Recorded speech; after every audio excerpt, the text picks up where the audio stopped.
Hoy comenzamos una serie de pláticas, de celebraciones,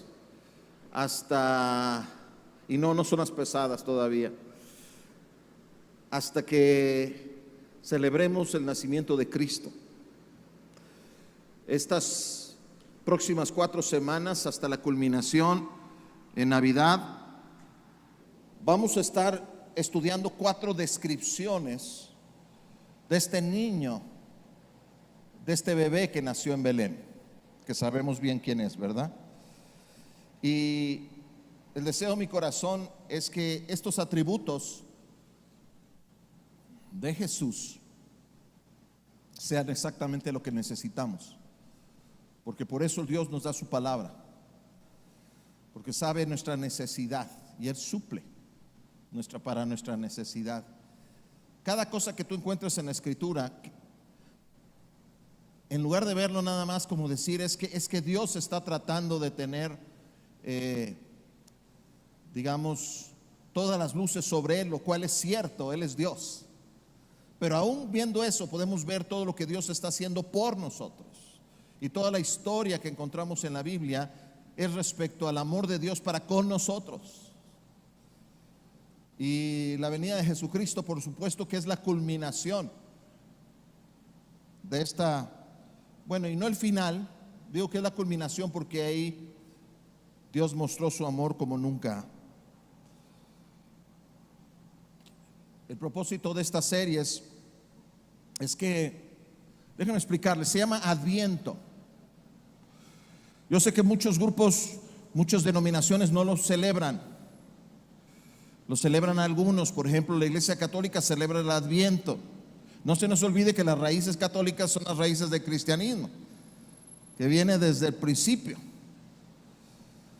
y que muchas de las celebraciones que a través de los siglos fueron haciendo tenían un fin didáctico. Entonces no hay razón para rechazarlo, al contrario, encontrar por qué hacemos estas cosas. Y desde hace algunos años en Amistad celebramos el Adviento. Se me hace algo interesante, importante y bueno para el crecimiento espiritual. ¿Por qué? Porque la Navidad ya está demasiado saturada del comercialismo, de 20,000 actividades que quizás en sí no sean malas todas ellas, pero que forzosamente nos distraen del propósito real que celebramos la Navidad. En un principio el Adviento era un tiempo de ayuno. Se ayunaba. Inició una tradición de poner 4 velas y finalmente una en medio, y esas 4 velas simbolizaban la primera semana la esperanza, después la paz, después el gozo y después el amor, y finalmente la vela central era Cristo, que se coloca el día de Navidad. De hecho, yo te animo, si no lo tienes, pues es una bonita recordatorio, es algo didáctico. Mira, algo que me gusta mucho del pueblo judío no es la religiosidad de los objetos, sino los fines didácticos que tienen, de cómo enseñan.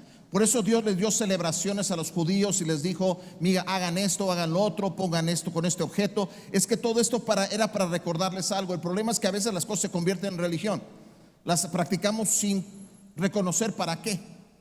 Y eso sucedió con el Adviento.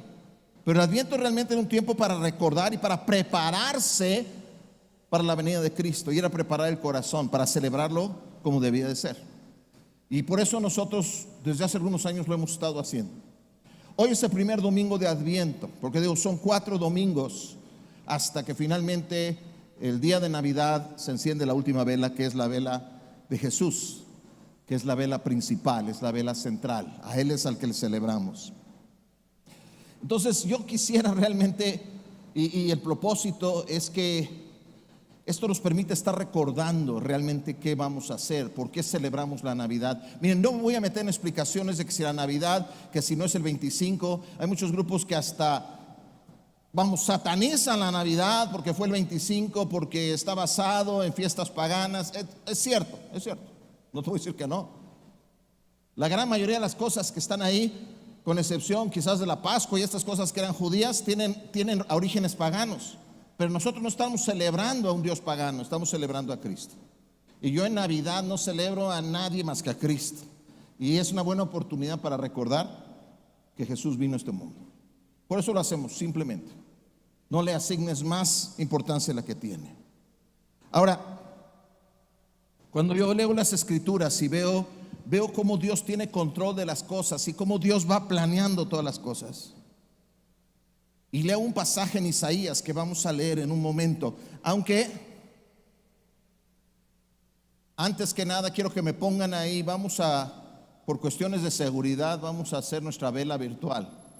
Y hoy vamos a encender la primera vela. Y la primera vela es la vela de la esperanza. ¿Y por qué esperanza? Porque toda esta semana reflexionamos sobre la espera que tenía el pueblo de Israel esperando la venida de su Mesías. Y nosotros esperando la segunda venida de Cristo. Por eso tiene que ver con esperanza, tiene que ver con la espera, pero sabiendo que algo va a llegar. ¿Bien? Ahora les decía, cuando leo las Escrituras, y ahorita vamos a leer un pasaje de Isaías y en un momento se los van a poner, pero todavía no. Se me ocurre como que Dios tenía un plan tan maravilloso que no se aguantaba las ganas de decírnoslo. Esa es la impresión que yo tengo. Porque puedes decir, bueno, es que algo va a pasar. ¿Alguna vez te ha sucedido que tienes un secreto, algo, una sorpresa para alguien y te mueres de ganas de decírselos? ¿No? Acaba de ser el cumpleaños de mis nietas y bueno, ellas sabían que algo les íbamos a regalar y venía una y me decía, oye abuelo, ¿qué nos compraste? Prometo no decirle a mi hermana. Es una sorpresa. Pero luego la otra venía y me decía, abuelo, ¿qué nos compraste? Prometo no decirle a mi hermana. Ahora, ellas estaban ansiosas, yo más. Para mí era peor. Yo decía, les quiero decir. Ya quiero decirles, ¿no? Pero me imagino hacia Dios. Dios es un Dios, es un Padre. Y Él nos ama y tiene una sorpresa para nosotros impresionante. Y cuando leo Isaías, de repente digo, Dios no se aguantó las ganas. Porque ya no digamos que una semana antes dijo, ¿qué creen? Va a venir su Mesías. O un mes antes, o un año, vaya, ni 10 años antes, ni 100 años antes, 700 años antes. Dios no se aguantó y dijo, mira, esto es lo que va a suceder. Esta es la gran sorpresa que tengo para ustedes. Eso es lo que muestra ahí en Isaías. Nos muestra lo que ha de suceder y lo impresionante, claro, también nos confirma que solo Dios podía saber 700 años antes lo que había de ocurrir. Pero Dios ya tenía planeado todas las cosas. Ahora, me gustaría dar un poquito de contexto. Espero que no tenga mucha prisa porque hoy terminamos como 2:15, 2:30. No es cierto, no es cierto. Pero dice, cuando leemos Isaías, por ejemplo, nos damos cuenta simplemente el capítulo anterior. Hoy vamos a leer el capítulo 9. Pero dice en Isaías 8, nos habla de la condición en la cual estaba el pueblo de Israel. Y la verdad es que no era para menos. Pero también veo ahí mucho parecido a lo que vivimos nosotros hoy en día. La gente había rechazado a Dios en buena medida. Seguro había gente fiel, pero la mayoría había rechazado a Dios, habían rechazado estar bajo el gobierno de Dios. El pueblo andaba en obscuridad, había mucha violencia, tenían unos peligros tremendos. Y ahorita nosotros estamos preocupados por muchas cosas en el mundo con justa razón. Imagínense que ustedes tienen tocando a la puerta a un imperio bastante cruel y despiadado como eran los asirios. Y los asirios ya estaban ahí en las fronteras. Ya estaban a punto de invadir a Israel. Y ellos sabían lo que iba a pasar, porque ya lo habían escuchado de otras partes. Llegaban los asirios, mataban, violaban a las mujeres, se llevaban de esclavos y se llevaban a los que quedaban, se los llevaban a vivir a lugares lejanos. Acababan con todo. Imagínense el estrés y la tensión que tenían el pueblo de Israel. Ahora, ¿eso era para dar miedo? Sí, era para darles miedo. ¿Eso era para tener temor? Sí, pero esa no era la principal causa. La principal causa de su temor justamente es porque se habían olvidado de Dios, porque habían hecho a Dios a un lado, porque esos tiempos de cercanía con Dios ya no estaban. Y tal vez tú te puedes identificar un poco con eso. No lo sé, cada quien tiene que examinar su corazón. Pero ¿qué sucede cuando ya de repente dices, Dios ya no está cerca? Ellos seguían practicando su religión, pero ya no sentían la cercanía de Dios. Ya no veían las obras de Dios manifestándose en sus vidas y en medio de su pueblo. Ya no veían la gloria de Dios. Ya habían pasado esos tiempos. Ya no estaba sucediendo eso. Lo único que veían era muerte, destrucción, violencia, enfermedad. Ya habían pasado esos días donde escuchar, leer la palabra les traía consuelo. Ya parecía que nada los podía consolar. Déjenme leerles Isaías 8 para que ustedes se den una idea de la condición en que se encontraban. Isaías 8, voy a leer desde el verso 19 hasta el 22. Y ustedes lo pueden leer en casa. Lean, vean lo que estaba sucediendo. Y dice, ustedes me están buscando, voy a ponerla así. Ustedes quieren una respuesta, pero fíjate. Y si alguien les dice, consulten a las pitonisas, o sea, las adivinas, y a los agoreros que susurran y musitan, ¿acaso no es deber de un pueblo consultar a sus dioses y a sus muertos? Fíjate, Dios está siendo hasta sarcástico. Ese es su deber, consultar a otros dioses y a sus muertos. Pareciera que hoy en día todo se vale menos el cristianismo. Todo es padre, es cool, pero ser cristiano, creer en Cristo, no. Eso es lo que estaba pasando. Hasta Dios les dice, ¿qué pasó? Ustedes deberían consultar, no, a sus dioses, a sus muertos, en favor de los vivos. Pues yo les digo, aténganse a la ley y al testimonio. Para quienes no se atengan a esto, no habrá un amanecer. ¿Te imaginas que Dios te diga eso? No habrá amanecer. Ustedes habrán de enfurecerse cuando angustiados y hambrientos vaguen por la tierra. Levantando los ojos al cielo, maldecirán a su rey y a su Dios. ¿Cuántos hoy en día o ni aceptan la existencia de Dios o le echan la culpa a Dios de todo? ¿Por qué Dios no hizo algo? ¿Por qué Dios está haciendo esto, lo otro? ¿Por qué Dios no me responde? Y sabes, cuando yo estaba preparando esta conferencia, el Señor me puso algunas personas en mi corazón. Otras no les vi el rostro, pero algunas personas sí les alcancé a ver el rostro y no los voy a buscar personalmente. Pero tú vas a saber que Dios te está hablando. Y Dios te está diciendo, es que tú has dejado de buscarme a través de la palabra. Tú quieres respuestas y no las has encontrado y no las vas a encontrar porque las respuestas están en mi palabra. ¿Ok?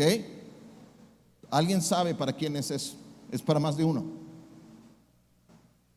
Pero luego decimos, Dios, no tengo guianza. Pues ¿cómo vas a tener guianza? ¿Cómo vas a tener guianza si no estás metido en su palabra? ¿De dónde la vas a sacar? ¿Una vez por semana, un domingo? No es suficiente.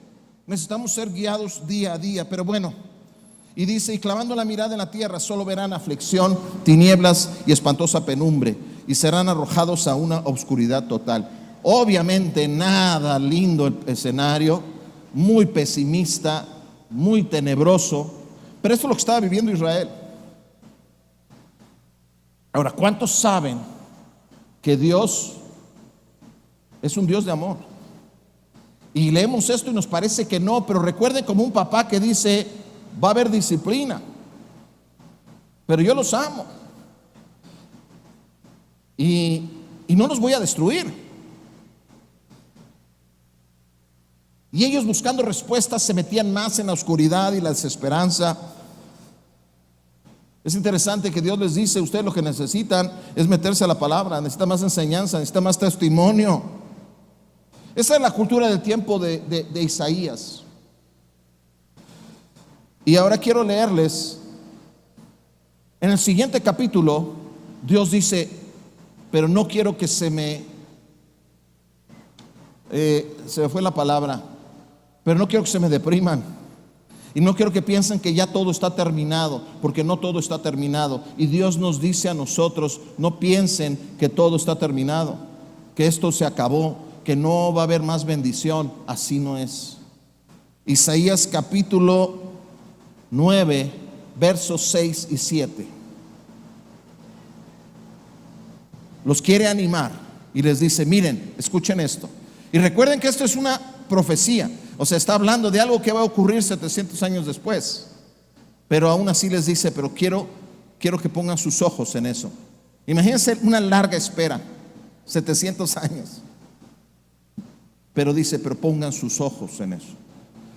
Dice verso 6: porque nos ha nacido un niño, se nos ha concedido un hijo, la soberanía reposará sobre sus hombros, y se le darán estos nombres: Consejero admirable, Dios fuerte, Padre eterno, Príncipe de paz. Y se extenderán su soberanía y su paz, y no tendrá fin.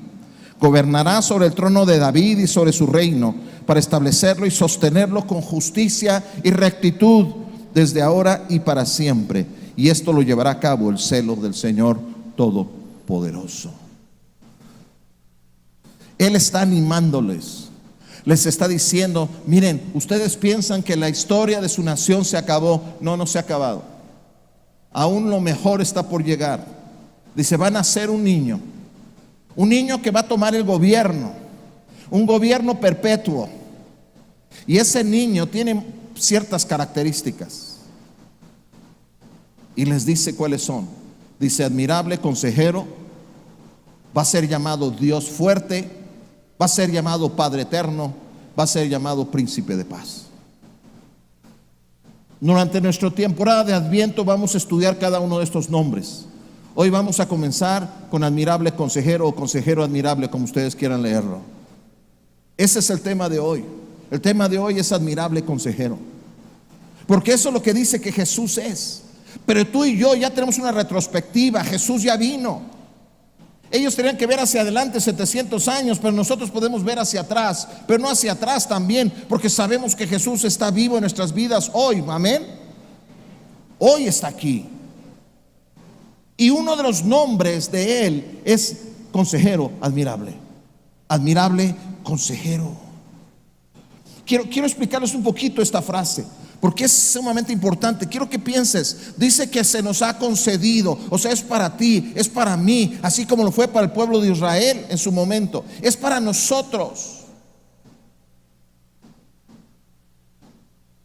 ¿Qué significa que venga Jesús? ¿Qué significa que celebremos el nacimiento de Jesús? Celebramos la llegada de un consejero admirable. De un consejero admirable. Ahora, los que ya tienen un poco más de tiempo en el Señor ya saben esto, que el Antiguo Testamento fue escrito básicamente en hebreo. Ese fue el lenguaje original, lógicamente con algunas partes de arameo, y fue traducido al español para que nosotros podamos disfrutarlo. Así como el Nuevo Testamento fue traducido del griego. Estas palabras griegas tienen muchas veces, estas palabras hebreas tienen mucha profundidad. La palabra, estaba yo viendo mi hebreo está un poco, no está al 100, ¿no? Admirable consejero se traduce Pele Yahat. Así es como se traduce. Esta palabra Pele no es Pelé, es Pele. Esta palabra en hebreo, cuando tú la buscas dentro de otros contextos, te encuentras algo tremendo, porque es utilizado muchísimas veces a través del Antiguo Testamento. Y significa maravilloso, significa lo mejor, significa lo mejor que puedes esperar. Eso es lo que significa Pele. Y casi siempre se refiere a Dios. Cuando habla de alguien, de un consejero admirable, está hablando de alguien maravilloso. Está hablando de lo mejor, de lo mejor. La crema innata, el non plus ultra. No hay más, no hay algo mejor. O sea, está diciendo, esta palabra Pele significa, es que este consejero no vas a encontrar en ningún lado nada que se le parezca ni remotamente. Esto es lo que es este consejero. Porque describe a Dios. Porque describe a Dios. Es la misma palabra. Empecé a buscar en algunas partes. Por ejemplo, Job dice, Dios realiza maravillas insondables. Esta palabra es Pele. Maravillas insondables. O por ejemplo, David cuando dice en el Salmo 86, porque tú eres grande y haces maravillas, solo tú eres Dios. Maravillas es Pele, solo tú puedes hacer eso. ¿Se dan cuenta? ¿Se dan cuenta lo fuerte que es esta palabra cuando dice admirable, consejero? ¿Qué quiere decir admirable? La segunda parte, cuando dice el Yahatz, significa efectivamente consejero. Pero a veces en nuestra cultura ser un consejero puede implicar varias cosas. Muchas veces pensamos en un consejero y pensamos en alguien que vamos y nos sentamos y le decimos nuestros problemas y nos puede dar cierta guianza. Y puede ser, puede significar eso, pero Yahatz es más que eso. O puede significar como un abogado, donde vas por cuestiones legales y te sientas con él y le dices cómo le hago para esta situación resolverla, y como tiene más conocimiento que tú. Pero eso no es lo que se está refiriendo específicamente Isaías cuando dice que es un Pele Yahatz, cuando dice que es un maravilloso, admirable consejero. Lo que él está hablando es de, ¿qué les puedo decir? Un estratega. Está hablando de alguien que se sienta con los reyes, que se sienta a darle consejo a los reyes, que les dice cómo van a manejar el reino, cómo dirigirse en la guerra, cuáles estrategias utilizar, cómo ganar una campaña política. Estamos hablando de eso, por eso digo un estratega. O sea, es un consejero, pero es alguien que puede decir, mira, te vas a ir por aquí, por allá. Han visto en las campañas políticas, uno ve a los personajes que están ahí al frente, pero ¿saben quiénes realmente manejan las campañas? Siempre hay personas detrás que son los que saben. Quizás no tienen el mismo carisma que el político, pero saben por dónde y saben cómo pararse y qué tienen que decir y qué palabras usar, y les escriben sus discursos, etcétera, etcétera. Ese es el tipo de consejero del cual está hablando Isaías. Está hablando alguien que te maneja la campaña, alguien que te maneja la guerra, que te dice, mira, la estrategia, mi rey, va a ser, váyase por acá y haga esto, y ponga tantos soldados aquí y haga esto, lo otro. O sea, eso es lo que se está refiriendo Isaías. Era alguien que aconsejaba a las personas importantes, dar guianza. Eso es lo que quiere decir Yahatz. Entonces imagínense lo mejor de lo mejor, el mejor consejero, el mejor estratega que puedas imaginarte, que puedas encontrar. Ustedes saben quién es. ¿Quién es? ¿Quién? No escucho. ¿Sí lo crees? Porque por eso estás aquí hoy. Porque no hay alguien mejor. Porque no hay mejor consejo que el consejo de Dios. Porque no hay mejor consejero que Jesucristo.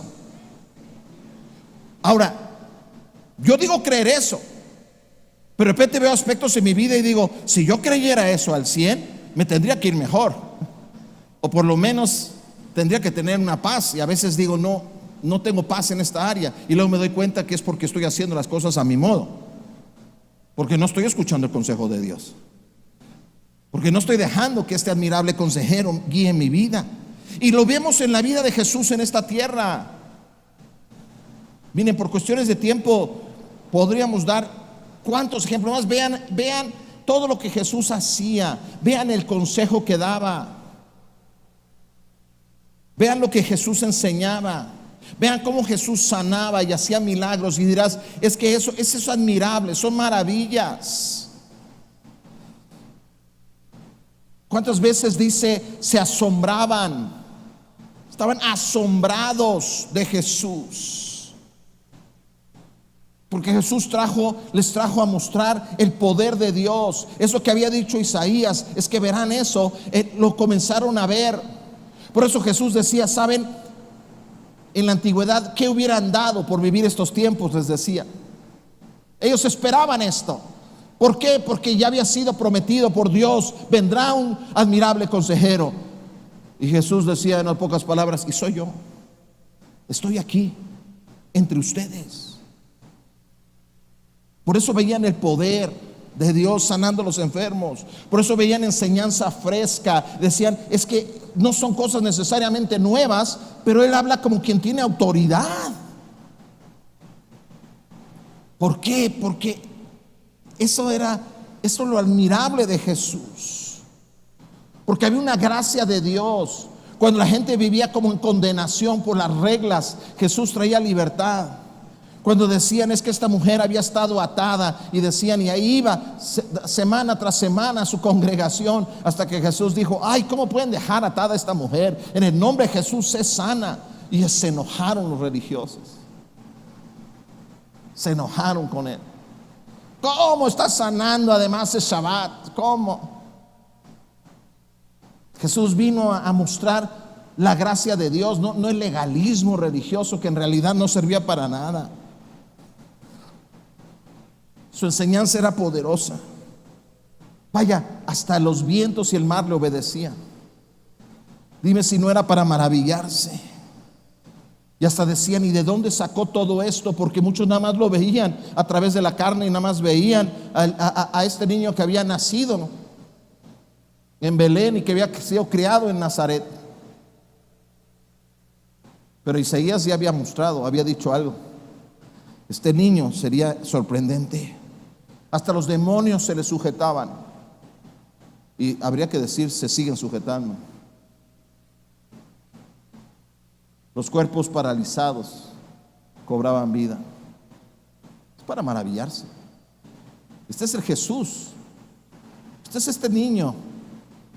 Este niño que estamos esperando, que celebramos, que vino a este mundo. Es este niño. Es este niño que creció y caminó sobre el agua. Caminó sobre el agua.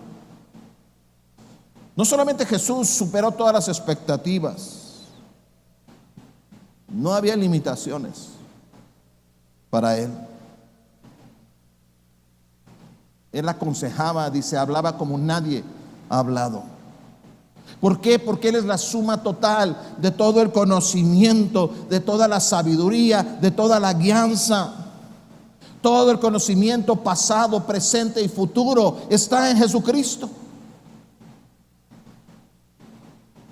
Es admirable, es maravilloso. Todos necesitan. ¿Quién no necesita un consejero? Y no me levantes la mano, porque entonces ya vayas a saber de dónde están, por qué tienes tantos problemas. ¿Verdad? Es que todos necesitamos a alguien que guíe nuestras vidas. Precisamente el gran pecado de la humanidad es esa autosuficiencia, es decir, yo puedo. Por eso estamos metidos en tanto embrollo. Pero desde 700 años antes de Cristo, o sea, estamos hablando ya de 2700 años atrás, Dios dijo, yo voy a enviar a mi hijo, les van a hacer un niño, Él va a tener el gobierno de la paz. Y ¿sabes qué? Él va a ser tu consejero maravilloso. Imagínate que te dijeran eso. Ya te lo dijeron. Imagínate que te dijeran, es que desde mañana, bueno, ¿para qué desde mañana? Hoy se muda a tu casa el mejor consejero que puedas imaginar. Y cuando ves su historial, empiezas a ver que sanó enfermos, que echó fuera demonios, que caminó sobre el agua, que enfrentó a la casta religiosa de sus tiempos y los puso en su lugar, mostrando la gracia de Dios. Alguien que sabe todas las cosas. Y Él se va a mudar a vivir a tu casa y va a estar ahí contigo viviendo para ayudarte a vivir tu vida de una manera tremenda. Suena bien, ¿no? Suena bien. Pero estamos siempre pensando, bueno, ¿y cómo voy a hacer esto? ¿Y cómo voy a hacer lo otro? Y no está mal, Dios nos ha dado inteligencia. Pero imagínate, todas las profundidades de la ciencia Dios las conoce. Este consejero lo sabe todo. Que por cierto, la ciencia no está peleada con la palabra de Dios.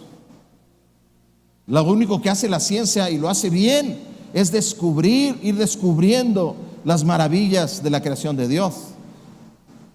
Durante muchos siglos la ciencia entendió eso. El problema es cuando la ciencia empezó a decir, yo sé más que Dios. Como dicen Romanos, de repente cambiaron el culto al Creador por el culto a lo creado. ¿Cómo? Imagínense a alguien que sabe eso, alguien que creó el átomo. Es más, dice la palabra que cada átomo que existe en todo el universo lo sostiene Dios, lo sostiene Jesús con su palabra. ¿Te imaginas? Los científicos ahí están tratando de hacer que se parte el átomo y están haciendo todas estas pruebas cuando Dios dice, yo sé, yo sostengo cada átomo. Yo sé por qué.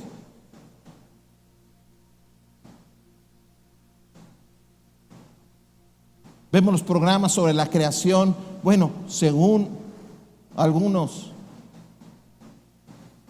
y nos parecen tan interesantes, pero imagínate tener de consejero a aquel que creó todas las cosas, aquel que supo exactamente dónde poner el sol para que calentara la tierra lo suficiente para que no nos muriéramos, no nos calcináramos y tampoco nos congeláramos. Fue un accidente, es que así empezó a dar vueltas y así se acomodó. Yo tengo un Dios que sabe más que eso. Un Dios que creó el ojo humano. Agarren una enciclopedia, un libro de medicina, estudien un poquito sobre el ojo humano. Es una maravilla de la ingeniería. Ninguna cámara, por avanzada que sea, puede hacer lo que hace tu ojo. Y esto lo creó Dios. No, fue un accidente evolutivo. Por favor, se necesita tener más fe para creer todo eso.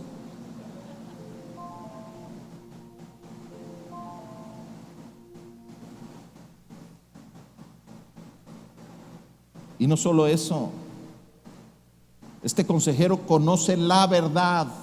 ¿Sabes por qué? Porque Él es la verdad.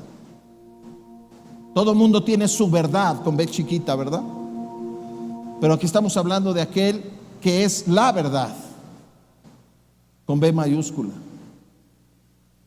Que fuera de Él podemos encontrar muchas verdades a medias o verdades según cada persona, pero si queremos encontrar la verdad, solo hay una persona que la tiene, y es Jesucristo.